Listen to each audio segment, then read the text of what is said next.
Hello everyone, how are you all? Hope you are doing well academically. So now I welcome you all on this beautiful channel Educator, and today we are going to cover the portrait of a lady which is going to be complete NCRT based in one shot. So let's get started. And yes, if you think that this channel is helpful for you, so make sure to subscribe to Educator. तो दोस्तों आज हम cover करने वाले हैं chapter the portrait of a lady, जिसको लिखा है खुशवंत सिंह ने। एक्चुअली खुशवंत सिंह जो है अपनी दादी के लिए ये चैप्टर लिखते हैं। तो आइए देखते हैं। My grandmother like everybody's grandmother was an old woman. She had been old and wrinkled for the 20 years that I had known her. People said that she had once been young and pretty and had even had a husband, but there was hard to believe. मतलब मेरी दादी माँ जो थी वो सबकी दादी माँ की तरह बूढ़ी थी। उनके चेहरे पे झुर्रियाँ आ चुकी थीं, जैसा कि मैं उनको 20 सालों से जानता था। लोग कहते थे कि वो एक समय पे सुंदर और प्रिटी हुआ करती थी और उनके एक हस्बैंड भी थे, बट वो यकीन करना उनके लिए, खुशवंत सिंह के लिए मुश्किल होता जा रहा था। एक्चुअली ये जो खुशवंत सिंह हैं ये अपनी दादी के बारे में ऐसी बात कर रहे हैं। My grandfather's portrait hung above the mantelpiece in the drawing room. मेरे जो दादाजी का जो पोर्ट्रेट थी, तस्वीर थी, वो टंगी हुई थी कहाँ पे? मैंटल पीस पे। अब ये देखिए दोस्तों, मैंटल पीस एक नैरो शेल्फ होती है जहाँ उसके अंदर आग जलाई जाती है। इन द ड्राइंग रूम। अब ये उसको कैसे डिस्क्राइब करते हैं? ही वोर अ बिग टर्बन। उन्होंने एक बड़ी पगड़ी पहनी हुई थी। लूज फिटिंग क्लोथ्स, ढीले ढाले कपड़े। His long white beard covered the best part of his chest and he looked at least 100-year-old. मतलब उनकी दाढ़ी बड़ी थी, उनका चेस्ट जो था वो ढक गया था उससे, और वो कम से कम 100 साल के लग रहे थे, ऐसा खुशवंत सिंह का कहना है।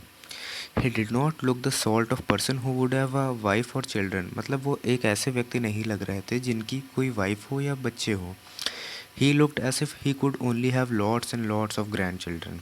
मतलब वो देखने से ऐसे लग रहे थे जैसे उनके बहुत सारे पोते हों और पोतियाँ हों, जिनके लॉट्स ऑफ ग्रैंड चिल्ड्रन हों। As for my grandmother being young and pretty the thought was almost revolting. अब यहाँ पे ऑथर कह रहे हैं कि जैसे कि मेरी दादी माँ थी यंग और pretty, the thought was almost revolting. मतलब ये जो थॉट था उनकी, ये जो सोच थी, वो मतलब एकदम अगेंस्ट थी। रिवोल्टिंग का मतलब होता है अगेंस्ट, मतलब इसका उल्टा। She often told us the games she used to play as a child that seemed quite absurd and undignified on her part, and we treated it like the fables of the prophets and she used to tell us. मतलब वो दादी माँ जो थी वो कभी कदार बताया करती थी जो भी वो गेम्स खेला करती थी अपने बचपन में। That seemed quite absurd. Absurd का मतलब होता है बेतुका, जिसका कोई मतलब ना हो। And undignified on her part. We treated it like fables of the prophets she use to tell us. Fables of the prophets का मतलब होता है पैगंबरों की दंत कथाएँ। She had always been short and fat and slightly bent. वो मतलब हमेशा से छोटी सी, मोटी सी और हल्की सी इंक्लाइन, स्लाइटली बेंट रही हैं। Her face was a criss cross of wrinkles running from everywhere to everywhere. उनका जो फेस था वो पूरा झुर्रियों से भर रखा था। No, we were certain she had always been as we had known her. Old, so terribly old that she could not have grown older and had stayed at the same age for 20 years. मतलब वो उनकी as मानो जैसे रुक सी गई थी 20 सालों के लिए, जब से राइटर उनको जानते थे। She could never have been pretty. वे कभी भी प्रिटी नहीं रही होंगी। But she was always beautiful. वो हमेशा से सुंदर थी। शी हॉबल्ड। हॉबल्ड का मतलब यहाँ पे होता है लड़खड़ाना। शी हॉबल्ड, वो लड़खड़ाई। About the house in spotless white with one hand resting on her waist. उनका एक हाथ कमर पे था उनकी। To balance her stoop. Stoop का मतलब यहाँ पे होता है झुकाव, लीनिंग, इनक्लाइनेशन। मतलब वो झुकी झुकी चलती थी और उनका एक हाथ उनकी कमर पे रहता था ताकि उनका बैलेंस बन सके। And the other telling the beads of her rosary. और मतलब वो हमेशा अपने माला की मोती ऐसे करती रहती थी। Her silver locks were scattered untidily over her pale puckered face and her lips constantly moved in inaudible prayer. मतलब उनका जो ओवर सिल्वर लॉक्स थे वो scattered untidily over her pale face, मतलब फैले हुए थे उनके पेल फेस पे। पेल मतलब होता है yellowish face, puckered face, and her lips constantly moved in inaudible prayer. मतलब वो जो प्रेयर करती थी वो सुनाई नहीं देती थी। इनऑडिबल का मतलब होता है ऐसे मन में अपनी प्रार्थना करना। Yes she was beautiful, she was like the winter landscape in the mountains. मतलब वो इतनी सुंदर थी जैसे कि winter landscape in the mountains. An expanse of pure white serenity breathing peace and contentment. अब यहाँ पे एक्सपेंस का मतलब होता है प्रसार, जैसे कि वो प्रसार हो पूरा प्योर वाइट सेरेनिटी का, शांति का प्रसार हो। Breathing peace and contentment, contentment का मतलब होता है संतोष, सेटिस्फैक्शन। शांति का एकदम प्रसार हो जैसे कि संतोष पूरा। My grand mother and I were good friends. मैं और मेरी जो दादी थी वो एक अच्छे दोस्त थे। My parents left me with her when they went to live in the city and we were constantly together। मतलब जब राइटर मतलब खुशवंत सिंह के मम्मी पापा जब उन्हें छोड़ के शहर चले गए थे तो वो और उनकी दादी साथ में रहते थे। और जो खुशवंत सिंह और उनकी दादी का रिश्ता था वो कहीं ना कहीं दोस्ती दोस्ती जैसा था। She use to wake me up in the morning and get me ready for school. वे हमें मतलब राइटर को उठा देती थी स्कूल जाने के लिए। She said her morning prayer in a monotonous sing song while she bath and dressed me in the hope that I would listen and get to know it by heart. मतलब वे जो उनकी morning की prayer होती थी एक monotonous वे में गाती थी। मोनोटोनस का मतलब होता है कि एक ही लय में गाते जाना। Sing song while she bath and dressed me in the hope that I would listen and get. मतलब उनको एक आशा होती थी कि जो राइटर थे खुशवंत सिंह ये हमारी प्रार्थना जो मतलब ये भी मोनोटोनस वे में गा रही होती हैं ये सुनेगा and know it by heart, दिल से जानेगा। I listened because I loved her voice but never bothered to learn it. मतलब जो राइटर थे वो उसको इस वजह से सुनते थे क्योंकि उन्हें दादी माँ की अपनी जो आवाज़ थी बहुत ही ज़्यादा प्यारी थी, बट उन्होंने कभी इसको याद करने की कोशिश नहीं की। Then she would fetch my wooden slate which she had already washed and plastered with a yellow chalk। मतलब फिर वो उनकी वुडन स्लेट उठाती थी जो कि उन्होंने पहले से ही धुल रखी होती थी और येलो चौक से उसको प्लास्टर कर दिया होता है। A tiny earthen ink pot and a red pen tie them all in a bundle and hand to me. मतलब ये सारी चीज़ें chalk, tiny earthen ink pot और जो रेड पेन है और टाई, ये सारा एक बंडल बना के राइटर को दे दिया करती थी। After a breakfast of a thick stale chapati. मतलब इसका मतलब होता है आफ्टर अ ब्रेकफास्ट, उनका सुबह का नाश्ता जो होता था थिक मोटी बासी रोटी। स्टेल का मतलब होता है बासी रोटी। Stale chapati with a little butter, थोड़ा मक्खन और उसमें शुगर स्प्रेड होती थी। मतलब एक बासी रोटी में बटर के साथ चीनी मिली होती थी on it. We went to school, she carried several stale chapatis with her for the village dogs. और जो उनकी दादी माँ थी वो कुछ बासी चपातियाँ गली के उनके गांव के कुत्तों के लिए भी रख लेती थीं। My grandmother always went to school with me because the school was attach to the temple. अब जो राइटर की दादी माँ थी वो इनके साथ स्कूल ज़रूर जाती थी क्योंकि जो उनका स्कूल था वो एक मंदिर से अटैच था। The priest taught us the alphabet and the morning prayer, while the children sat in rows on either side of the veranda singing the alphabet or the prayers in a chorus। मतलब जो वहाँ के priest थे वो बच्चों को ऐसा सिखाते थे अल्फ़ाबेट और मॉर्निंग प्रेयर, और वहीं जो बच्चे वरांदा में बैठे होते तो वो इसी को सिंग करते थे एक कॉरस में, एक टोन में, एक रिदम में। My grandmother sat inside reading the scriptures. मतलब ग्रंथों को पढ़ने में लगी रहती थी। When we had both finished we would walk back together.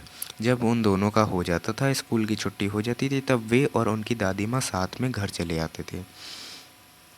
This time the village dogs would meet us at the temple door. मतलब जी वहाँ की जो उस गांव के जो डॉग वगैरह थे वो उनको वहाँ पे मंदिर के दरवाजे पर मिला करते थे। They followed us to our home growling and fighting with each other for the chapatis we threw to them. Growling का मतलब होता है रोल करना। तो जो भी वो चपातीस वगैरह दादी उनकी रोल करके जो भी लाई होती थी वो उन पे फेंक देती थी और वो लोग खा लेते थे। When my parents were comfortably settled in the city, मतलब यहाँ पे राइटर कह रहे हैं खुशवंत सिंह जब उनके माता पिता शहर में कंफर्टेबली सेटल हो चुके थे, they send for us. That was a turning point in our friendship. यहाँ पे राइटर कहना चाह रहे हैं वो एक टर्निंग पॉइंट था उनके और उनकी दादी माँ के फ्रेंडशिप के बीच में। Although we share the same room, my grandmother no longer came to school with me. हालांकि उन्होंने सेम कमरा चुना हुआ था, एक ही कमरे में दोनों लोग रहते थे, पर जो इस बार क्या हुआ उनकी जो दादी माँ थी वे उनके साथ स्कूल नहीं जाती थी, क्योंकि राइटर जो थे वो एक इंग्लिश स्कूल में जाने लगे थे। I used to go to an school in a motor bus, वो एक बस में जाने लगे थे, एक इंग्लिश स्कूल में जाने लगे थे। There were no dogs on the streets and she took to feeding sparrows in the cold yard of our city house. मतलब वहाँ पे कोई भी वहाँ पे डॉग्स वगैरह नहीं थे उनकी गलियों में, तो उनकी दादी माँ जो थी वो स्पैरोज़ को फीड करा करती थी कोल्ड यार्ड में। कोल्ड यार्ड मतलब एक तरीके से आंगन आप कह सकते हैं, लॉबी कह सकते हैं। As the years rolled by, we saw less of each other. For some time, she continued to wake me up and get me ready for school. कुछ कुछ समय के लिए वे दादी माँ जो थीं उनको उठा दिया करती थी स्कूल जाने के लिए। When I came back, she would ask me what the teacher had taught me. जब वो राइटर वहाँ से स्कूल से वापस आते थे तो उनकी दादी माँ पूछती थी कि उन्होंने टीचर ने जो थे वो राइटर को उन्होंने क्या पढ़ाया। So I would tell her English words and little things of Western science and learning the law of gravity, Archimedes principle, the world being round। मतलब कि हालांकि जो भी वो साइंस वगैरह पढ़ते थे उनकी टीचर जो उनको पढ़ाती थी वो अपनी दादी को आके बता देते थे, जैसे कि लॉ ऑफ ग्रेविटी, गुरुत्वाकर्षण, आर्किमिडीज प्रिंसिपल हो गया, और वर्ल्ड बीइंग राउंड, ये दुनिया गोल कैसी है, extra extra. This made her unhappy. अब ये जो फैक्ट था ये दादी को इनको मतलब अनहैप्पी कर देता था, दुखी कर देता था। She could not help me with my lessons. अब क्योंकि जो इनकी दादी थी उन्हें ये सब तो पता नहीं था, तो वो उसको हेल्प नहीं कर पाती थी उनके लेसन्स को लेके। She did not believe in the things that they taught at the English school and was distressed that there was no teaching about God and the scriptures. मतलब उनकी दादी माँ इसको लेके परेशान थी कि उनके स्कूल में जो ये सब पढ़ाया जा रहा है ये तो चलो ठीक है, बट उनके मतलब गॉड और स्क्रिप्चर्स जो थे, ग्रंथ को लेके कोई टीचिंग नहीं थी वहाँ पे। One day I announce that we were being given music lessons. एक दिन उन्होंने मतलब राइटर का अनाउंस किया गया कि वो जो थे उनको म्यूज़िक लेसन दिए जाएंगे। सी वॉज वेरी डिस्टर्ब्ड। जो उनकी दादी माँ थी वो बहुत डिस्टर्ब हो गई। To her music had lewd associations. Lewd association मतलब खराब संगति एक तरीके से होता है। It was the monopoly of harlots. इनका यहाँ पे कहने का मतलब है कि ये वैश्याओं का एकाधिकार है। Monopoly of harlots and beggars, जो बेगर्स होते हैं, भिखारी होते हैं, and not meant for gentle folk. इनका मतलब था ये सब खराब संगति के लोगों की चीज़ें हैं और ये जेंटल फोक के लिए ये सब बिल्कुल नहीं है। मतलब जो सज्जन व्यक्ति हैं उनके लिए ये सब चीज़ें नहीं बनाई गई हैं। So she said nothing but her silence meant disapproval. मतलब उन्होंने को राइटर से कुछ कहा तो नहीं, खुशवंत सिंह से कुछ कहा तो नहीं, बट उनका जो साइलेंस था उसका सीधा सीधा मतलब था डिसअप्रूवल, मतलब मनाही थी। She rarely talked to me after that. मतलब उन्होंने मतलब जो राइटर से मतलब बहुत मुश्किल से बात की। When I went up to the university I was given of my own room, the common link of friendship was snapped. अब जब राइटर यूनिवर्सिटी चले गए तो उनका जो रूम था वो उनका खुद का था, और जो कॉमन लिंक ऑफ फ्रेंडशिप था मतलब जो उनकी दादी माँ के प्रति उनकी जो दोस्ती थी वो टूट चुकी थी। My grandmother accepted her seclusion with resignation. जो उनकी दादी माता थी एक्सेप्टेड हर सेक्लूजन। सेक्लूजन का मतलब होता है तन्हाई, अकेलापन, और रेजिग्नेशन का मतलब होता है इस्तीफ़ा। She rarely left her spinning wheel to talk to anyone. From sunrise to sunset she sat by her wheel while spinning and reciting prayers. मतलब कि सुबह मतलब सूर्योदय से लेके सूर्यास्त तक वो जो थी अपनी कुर्सी पे बैठी रहती थी और प्रेयर्स को रिसाइट किया करती थी। Only in the afternoon she relax for a while to feed the sparrows. सिर्फ दोपहर के समय ही ऐसे होता था कि वो रिलैक्स करती थी और स्पैरोज जो थी कोर्टयार्ड में उनको वो फीड कर दिया करती थी। While she sat in the verandah breaking the bread into the little bits. बाकी वो वरांदा में बैठ के ब्रेड को छोटे छोटे टुकड़ों में तोड़ा करती थी। Hundreds of little birds collected round her, creating a veritable bedlam of chirpings. अब यहाँ पे इसका मतलब होता है वेरिटेबल बेडलैम ऑफ चिरपिंग्स का मतलब होता है जो वहाँ पे जो जितनी सारी बर्ड्स बैठी रहती थी, हंड्रेड्स ऑफ स्पैरोज, वो चहचहाहट का असली शोर, मतलब जो चिड़िया चिरपिंग्स करती हैं, चहचहाती हैं, उसका असली शोर उनको सुनाई देता था। Some came and perched on her legs. Perch का मतलब होता है यहाँ पे बैठ जाना। कुछ चिड़िया होती थी उनके पैर पे आके बैठ जाती थी, कुछ उनके शोल्डर्स पे। Some even sat on her head. और कुछ जो स्पैरोज थी वो उनके सर पे भी बैठ जाया करती थी। She smiled but never should them away. वो मुस्कुरा दिया करती थी पर कभी भी वो उन स्पैरोज को भगाती नहीं थी। It use to be the happiest half hour of the day for her.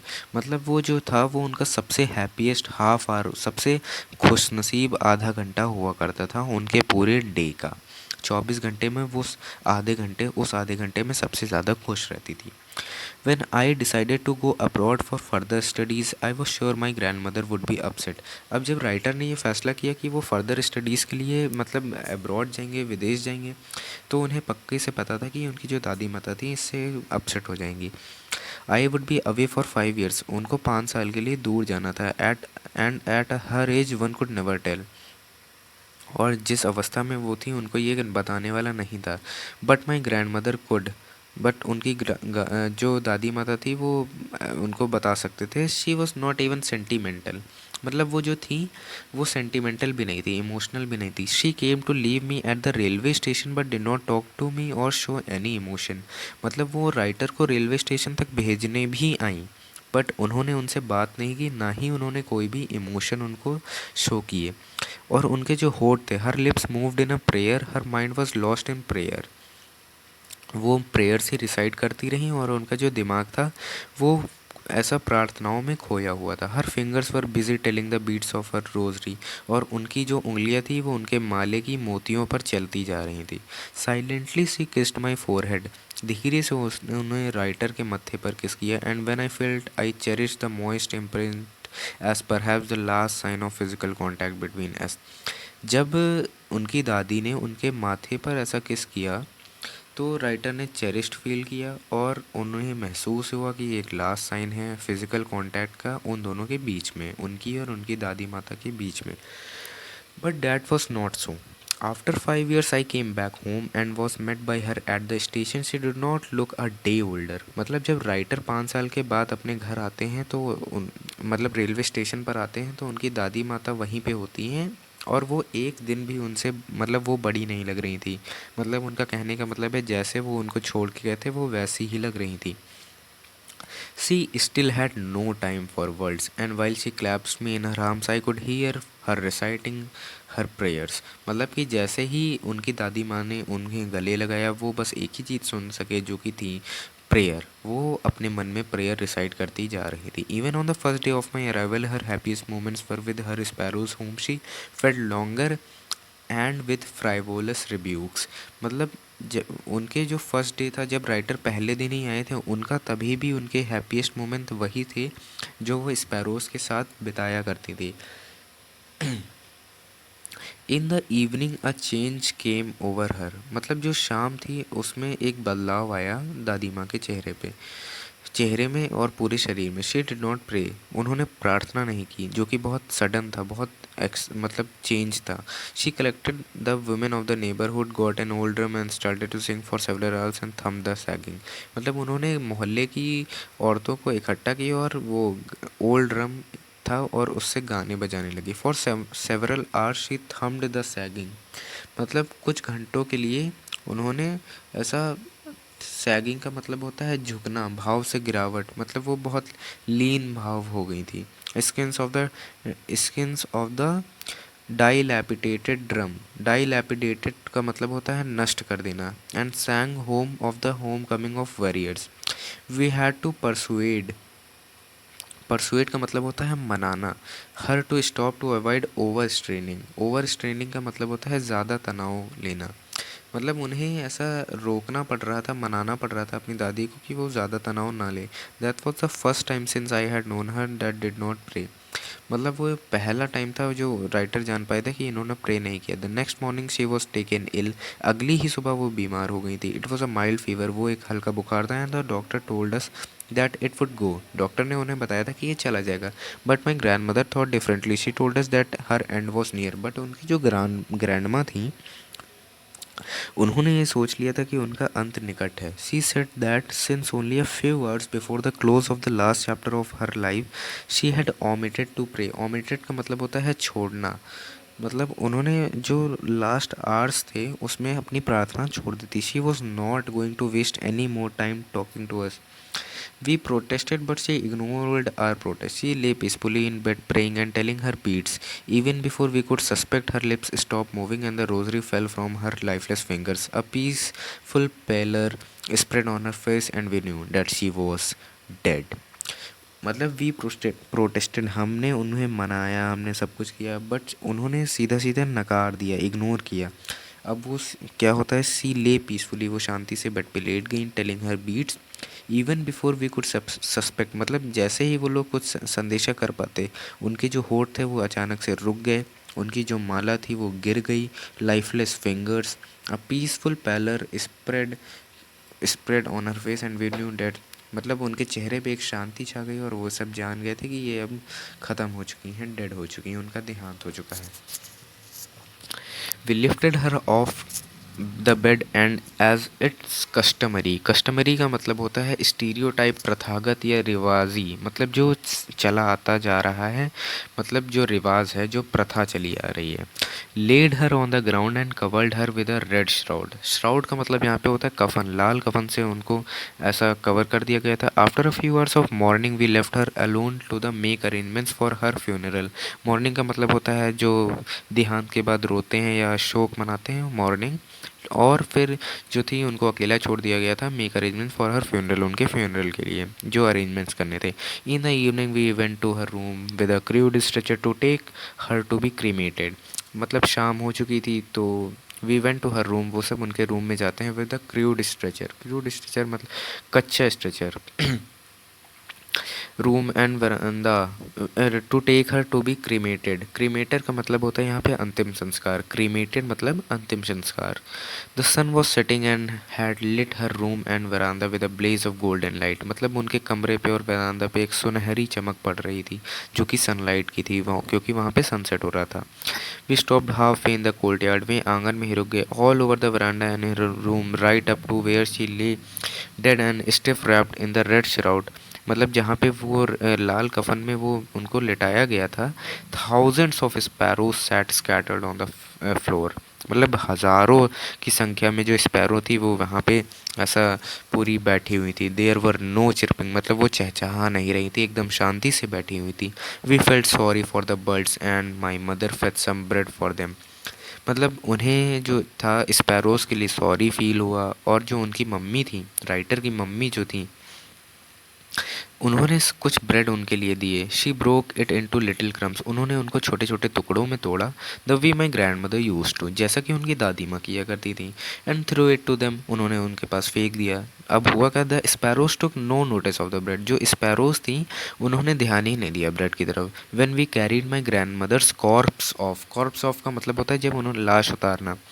They flu away quietly, वे चुपके से ऐसा उड़ गई बिना आवाज़ किए। Next morning the sweeper shift the bread crumbs into the dustbin, अब जो वो स्वीपर होता है अगली सुबह वो ब्रेड सारे ऐसा साफ करके डस्टबिन में फेंक देता है। तो ये था हमारा चैप्टर। दोस्तों अगर आपको ये सारे वीडियोस हेल्पफुल लग रहे हैं, आप प्लीज़ कमेंट करके बताइए। आपके जैसा रिस्पॉन्स आएगा आपका, वैसे ही अगली वीडियोस आती रहेंगी। बहुत बहुत बहुत थैंक यू वीडियो देखने के लिए।